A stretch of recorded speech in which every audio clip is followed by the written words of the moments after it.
Olá, boa noite a todos vocês que estiverem aqui online, quem estiver no link assistindo. Hoje a gente vai iniciar nossa live de Números capítulo 16.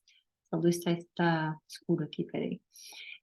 Vamos iniciar nossa live de capítulo 16. Ontem tivemos uma live bem importante, bem boa, né? Falamos é, da importância de não somente, obviamente, né, acreditar em Deus, mas obedecer a Deus, e entender as ordens de Deus e entender o quão bom Ele é, né?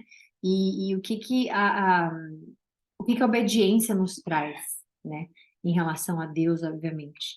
É muito importante. A gente hoje vai continuar com essa live maravilhosa, importante, e vamos fazer nossa oração. Então, Senhor Jesus Cristo, obrigada por esse momento de união, obrigada porque o Senhor nos colocou todos unidos aqui no encontro espiritual. Sabemos que tudo no mundo é espiritual, Senhor, que o Senhor está olhando para as almas, que o Senhor está olhando para aquilo que nós fazemos, aquilo que impulsiona a gente a fazer, meu Deus. E nós somos uma matéria que temos uma alma, e é isso que nós precisamos entender, que tudo na nossa vida é espiritual. Independente das coisas que os nossos olhos veem, a nossa vida é espiritual, a nossa força vem do seu espírito, as guerras que acontecem são espirituais, são pessoas sendo usadas pelas energias malignas, não somente energias, mas o exército do diabo inteiro. E a gente pede para que o Senhor possa nos proteger contra esses males, que o Senhor proteja a nossa família, os nossos, né? Que o Senhor possa nos usar para proteger os outros com a sua palavra, Senhor, porque sabemos que ela que é a nossa armadura, que é ela que com ela que lutamos. E eu peço para que o Senhor possa usar nesse momento o Espírito Santo, me revelando aquilo que o Senhor quer que seja revelado a todos nós aqui, que a gente possa aprender cada vez mais com a tua palavra. Peço, Jesus, que o Senhor nos mantenha unidos como grupo, peço que o Senhor nos dê cada vez mais sede e fome da sua palavra para alimentar o nosso espírito, meu Deus. Eu peço para que o Senhor nos dê clareza nos nossos pensamentos, nossas escolhas, nosso futuro. Que o Senhor nos dê saúde para enfrentarmos tudo aquilo, Senhor, que o Senhor tem para a nossa vida e nosso destino. Que estejamos nos aproximando dos nossos planos, nosso destino, aquilo que o Senhor nos criou para fazer, para chegar, para ter. Que o Senhor possa nos levar cada vez mais próximo para honrar e glorificar o teu nome, Senhor, em toda a nossa caminhada.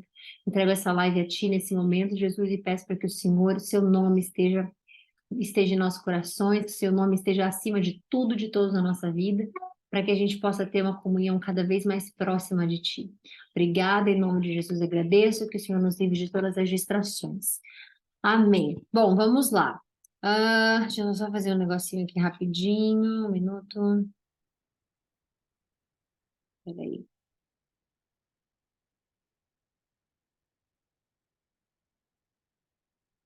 Vamos lá. A rebelião de Corá. Corá, filho de Izar, descendente de Coate, filho de Levi, armou uma conspiração com Datã e Abirão, filhos de Eliabe, e On, filho de Pelete, da tribo de Ruben, com outros 250 israelitas. Ruben, vocês sabem, né? A tribo de Ruben especificamente, mas Ruben foi um dos irmãos de José, que o vendeu, né? E, e ele é o filho mais velho, né? Vocês não esqueçam disso, de Isaac. Vamos lá, de Israel. Com outros 250 líderes israelitas, todos membros importantes da comunidade, ou seja, tinham relevância, tinham lugar de destaque. Os três instigaram uma rebelião contra Moisés. Que é sempre legal, bem importante a gente saber, né, de onde que vem as tribos e tudo mais, porque Rubem também esteve em conspiração contra José, Rubem também participou de conspiração contra José, e agora a tribo de Rubem, especificamente, né, Pelete, um dos, né, é, está ali junto com outros 250 líderes contra Moisés. E a gente já sabe que isso não dá certo porque Deus não passou muito tempo, acabou de defender Moisés contra outra coisa que o povo fez, e Deus desceu, né, em sua graça na nuvem, falando como eles tinham a audácia de ir contra o escolhido de Deus, Moisés. Não, o servo de Deus, desculpa, o servo de Deus, Moisés. Então, agora eles escolheram 250 líderes do povo israelita. Então, imagina, são 250 líderes. Então, imagina a quantidade de pessoas, imagina a quantidade de clãs, imagina a quantidade de grupos, de família, de 250 de cada um, né? não todos, com outros 250 líderes. Juntaram-se contra Moisés e Arão e disseram: Vocês foram longe demais. A comunidade foi consagrada pelo Senhor e ele está no nosso meio. Que direito você tem de agir como se fossem superiores à comunidade do Senhor? Quando Moisés ouviu o que disseram, curvou-se com o rosto em terra. Moisés foi o personagem bíblico mais humilde que já existiu. Mais humilde que já existiu. Nunca existe comparação com Cristo em momento algum, né? Nunca compare ninguém na Bíblia com Cristo. Mas Moisés, ele foi mais humilde. Quando ele viu que o povo já estava ali criando a rebelião, já estavam instigando a ira de Deus de novo, sendo que ele mesmo, né, ele intercedeu pelo povo, não só uma vez, né? Lembra quando saiu do Egito, ele intercedendo pelo povo, seu povo, Egito, nanã, e aqui agora de novo. Então Moisés, a primeira coisa que ele fez, curvou-se rosto em terra. Então já sabia o que estava para acontecer. Em seguida, disse a Corá, a um de seus seguidores: Amanhã cedo o Senhor nos mostrará quem pertence a Ele e quem é consagrado. Só trará a sua presença aqueles que Ele escolher. Isso a gente está no meio disso, porque só olha o porquê das coisas. Quando você tem uma pergunta de, por exemplo, por que que Deus escolhe X, Y, Z? Por que que Deus veja o que isso, de onde isso vem? Tá? Então, é a primeira vez, de fato, que Deus está ali separando. Obviamente que a gente já viu Deus fazendo isso na Arca de Noé, né? Ele tirou os que não eram dele, só salvou Noé e a família. Sodoma e Gomorra ficaram só quem era ele, né? Mas é que está sendo dito que ele está fazendo isso especificamente assim. Então, agora ele está dizendo: só trará a sua presença aqueles que ele escolher. Então, a partir desse momento, mais claramente, a gente sabe que não é todo mundo que tem acesso a Deus, né? E isso se manteve até Cristo, que só tem acesso a Deus por Cristo, né? Com Cristo. E você, Corá, e todos os seus seguidores, preparem incensários, que é o que põe os incensos. Então, ele já está preparando tudo para amanhã. Amanhã acendam fogo neles e queimem incenso diante do Senhor. Então veremos quem o Senhor escolherá como consagrado a ele. Vocês, levitas, foram longe demais. Moisés falou novamente a Corá. Agora ouçam, levitas. Acaso lhes parece de pouca importância que Deus de Israel os tenha escolhido dentre a comunidade inteira de Israel para estar perto dele a fim de trabalharem no tabernáculo do Senhor e estarem perante a comunidade para servi-la? Ele já deu a você, Corá, e a seus descendentes, aos seus companheiros levitas essa função, e agora exigem também o serviço sacerdotal? Na verdade, é contra o Senhor que você e seus seguidores estão se rebelando. Afinal, quem é Arão para que se queixarem dele? Então Moisés mandou chamar Datã e Abirão, filhos de Eliabe, mas eles responderam: Não iremos. Não basta você ter nos tirado do Egito, uma terra que produz leite e mel com fartura, olha o que eles estão falando, para nos matar aqui no deserto? Agora quer nos tratar como se fosse autoridade sobre nós? Além disso, você não nos levou a outra terra que produz leite e mel com fartura, e não nos deu uma nova propriedade com campos e vinhedos. Está tentando enganar esses homens? Não iremos. Moisés ficou furioso e disse ao Senhor: Não aceites as ofertas de cereais deles, não tomei deles nem sequer um jumento, e jamais lhes fiz algum mal, desculpa, e jamais lhes fiz algum mal. E Moisés disse a Corá: Você e seus seguidores venham aqui amanhã e apresentem-se diante do Senhor. Arão também virá. E você, cada um de seus 250 seguidores, prepararão um incensário e colocarão incenso nele, a fim de apresentá-lo diante do Senhor. Arão também trará o seu incensário. Cada um deles preparou um incensário, acendeu o fogo e colocou incenso nele. Depois, todos se apresentaram à entrada da tenda do encontro com Moisés e Arão. Corá havia instigado toda a comunidade contra Moisés e Arão, e todos se reuniram à entrada da tenda do encontro. Então a presença gloriosa do Senhor apareceu a toda a comunidade. E o Senhor disse a Moisés e a Arão: Afastem-se dessa comunidade, para que eu a destrua agora mesmo. Moisés e Arão, porém, se prostraram com o rosto em terra e suplicaram: Ó Deus, tu és aquele que dá fôlego a todas as criaturas. É necessário que fiques irado com toda a comunidade quando somente um homem pecou? O Senhor disse a Moisés: Então diga a toda a comunidade que se afaste das tendas de Corá, Datã e Abirão. Deus é justo e ouve o nosso clamor, né? Moisés estava ali falando com Deus. Ele não estava especificamente, ele não estava negociando com Deus. Ele estava mostrando a Deus, porque tudo que Deus faz, tudo que Moisés fez ou faria, ou fez, Deus já sabia que ia acontecer. Mas quando Moisés é usado por Deus e ele suplica, Deus está mostrando que ele não é que Deus está mostrando que ele não sabia que Moisés ia fazer isso, aí Moisés suplicou, ele não. O que acontece é, toda vez que Deus responde a uma oração, é para virar exemplo para aqueles que não oram. Toda vez que alguém obedece a Deus e Deus vai lá com a sua lealdade, muda a vida da pessoa, responde com prontidão, ou responde no tempo dele, ou responde com perdão, ou responde com misericórdia, ou responde, o que quer que seja, é sempre para o próximo ver esse Deus, né? É óbvio que Deus já sabia que isso ia acontecer, óbvio que Deus já sabe, o futuro de Israel não está na mão de Moisés, né? Está na mão de Deus. Então, óbvio que Deus sabia que ele ia fazer o pedido e tudo mais, mas Deus considera para nós, porque a Bíblia Sagrada não é para Deus ler e se entender, é para nós entendermos. Então, tudo que Deus deixou na Bíblia do começo ao fim, mesmo que coisas que às vezes a gente fala, nossa, mas Deus isso e aquilo, é para a gente aprender sobre ele. Aprender o que ele pensa, aprender como ele faz, aprender de como.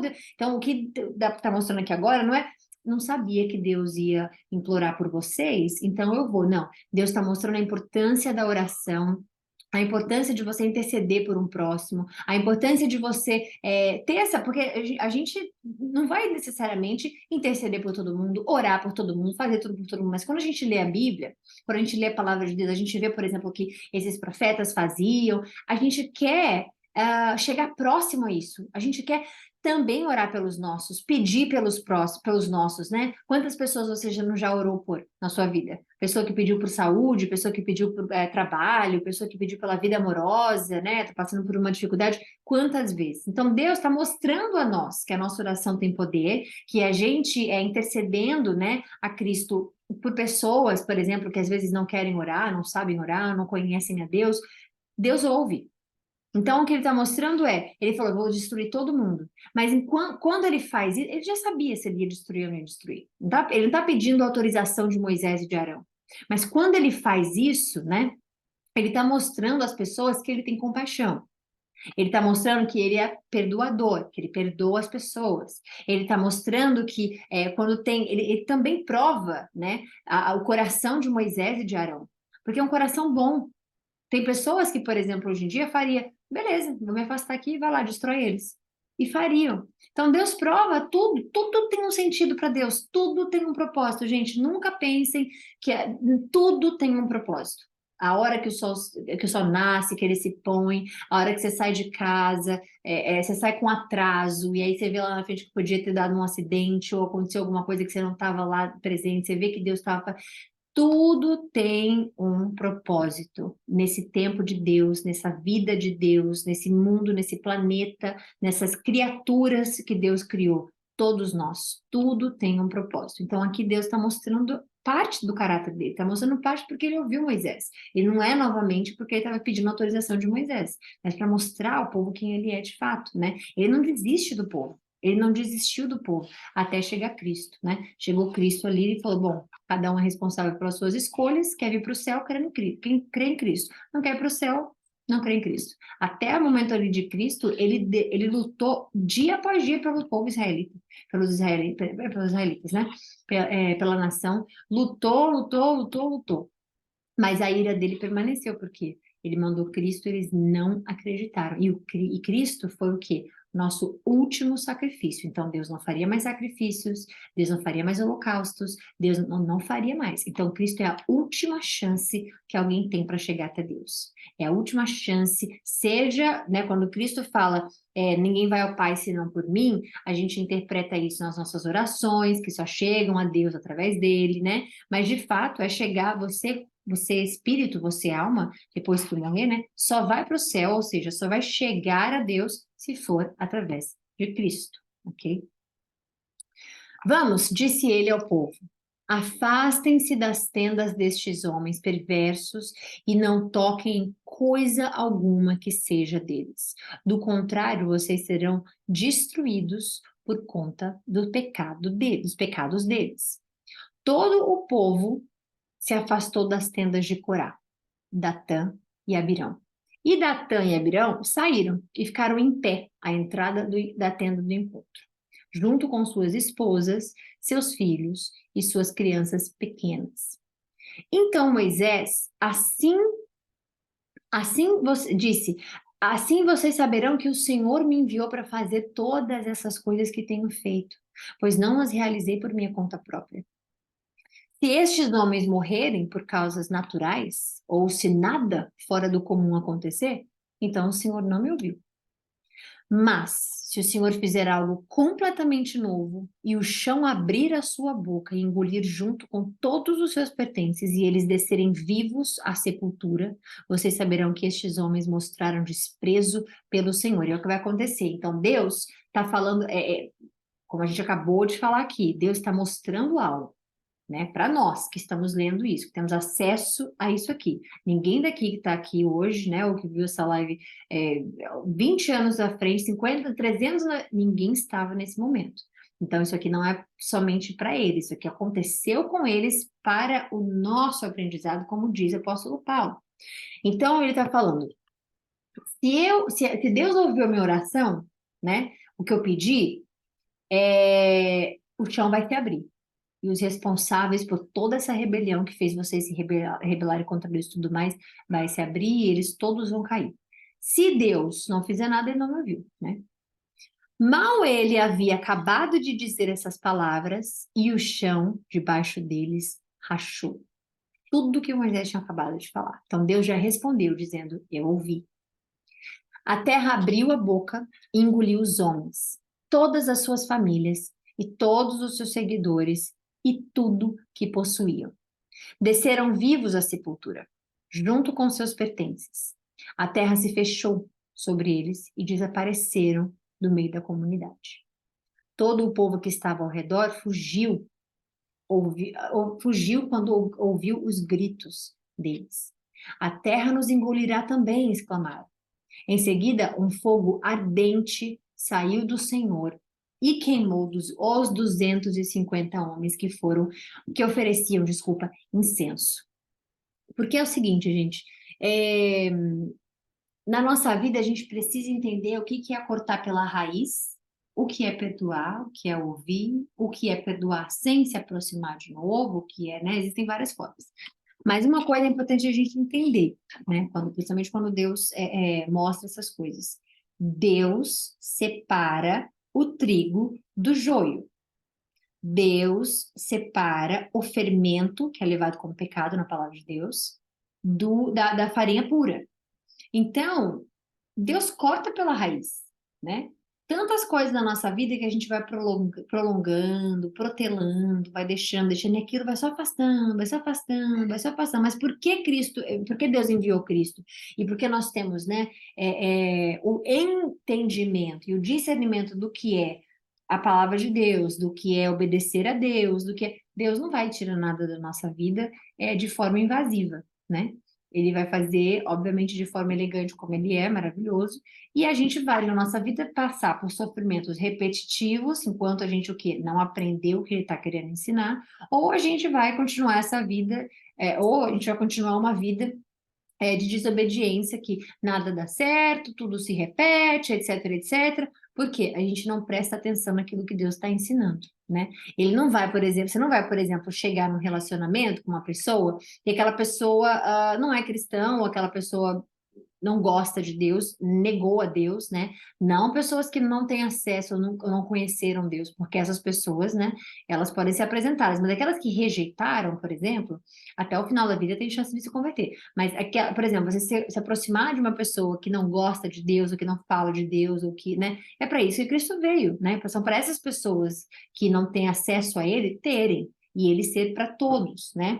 Agora, Deus não vai simplesmente porque você se aproximou de uma pessoa que não crê nele, né? Fulminar a pessoa da sua vida. Não vai. Você tem discernimento, porque a palavra de Deus está aí. Você tem discernimento do que é o julgo desigual, você tem e o julgo desigual é muito importante, a gente vai falar isso mais na frente, hoje não. Mas muitas pessoas leem isso de forma com julgamento, né? Ah, não, porque aquele que não conhece a Deus não posso me aproximar. E esse entendimento é completamente fora do que Deus quer. Como é que ele vai te usar como servo? Isso é um debate que muitas pessoas têm, né? Mas que, para mim, glória a Deus, o Espírito Santo que Deus me deu, ele me revela as coisas de forma muito clara. E na minha concepção do que ele me mostra, não é possível que o ser humano acredite que o jugo desigual significa para quem é o cristão e quem não é o cristão, no sentido de salvação.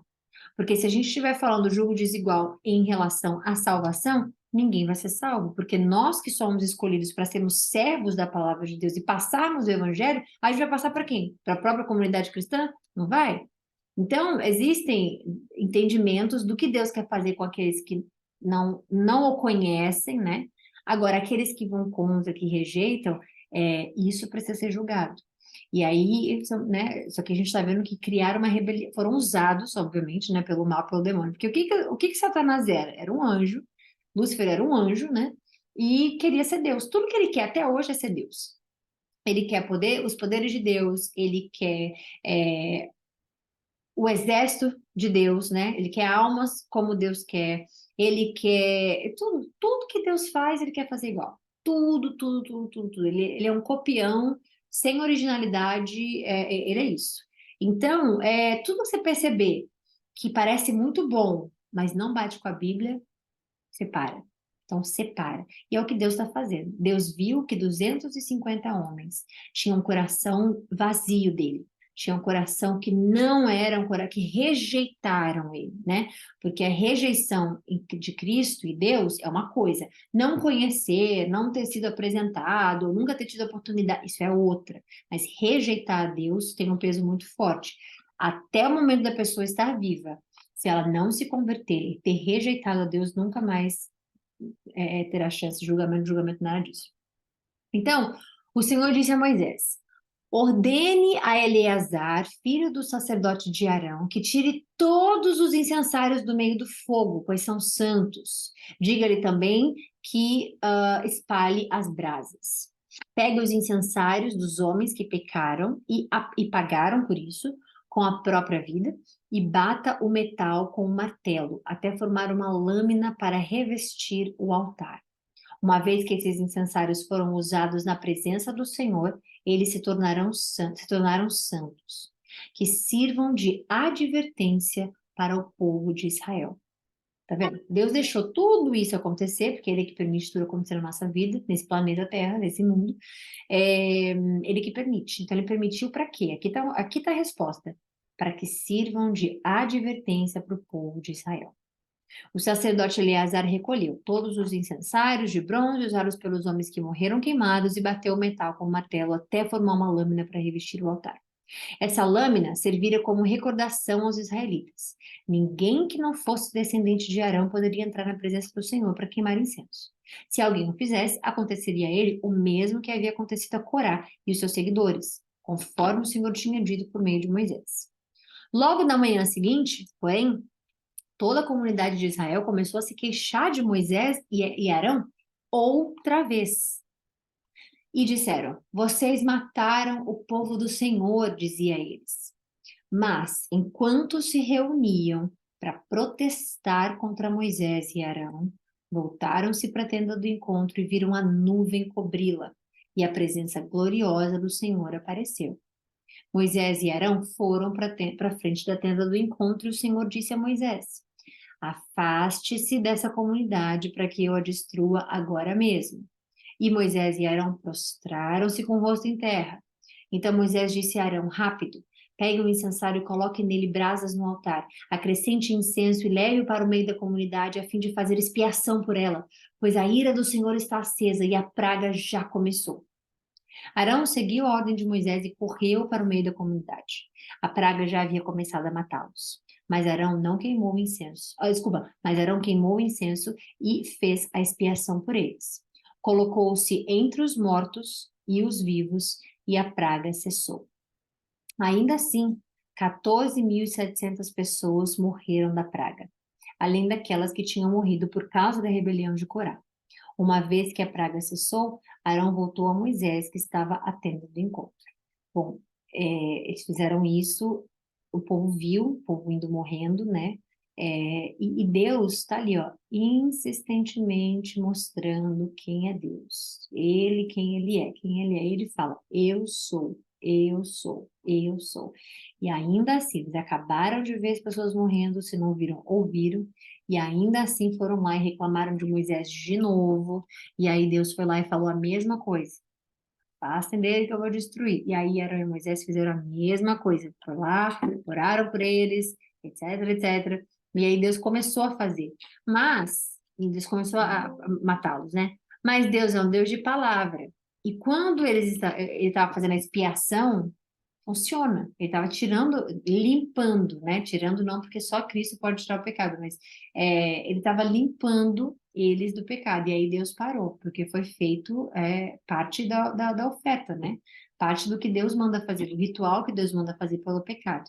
Então eles fizeram e pararam. Mas ainda assim morreram 14.700 pessoas, além daquelas que tinham morrido por causa da rebelião de Corá. Enfim, é isso. Amanhã é sexta-feira, né? Amanhã a gente volta, se Deus. Amanhã é sexta-feira. Amanhã a gente volta, se Deus quiser, com mais live, com o capítulo 17. A gente está quase na metade para finalizar números, ok? Fiquem com Deus. Um beijo imenso para vocês, bom descanso e até amanhã, se Deus quiser.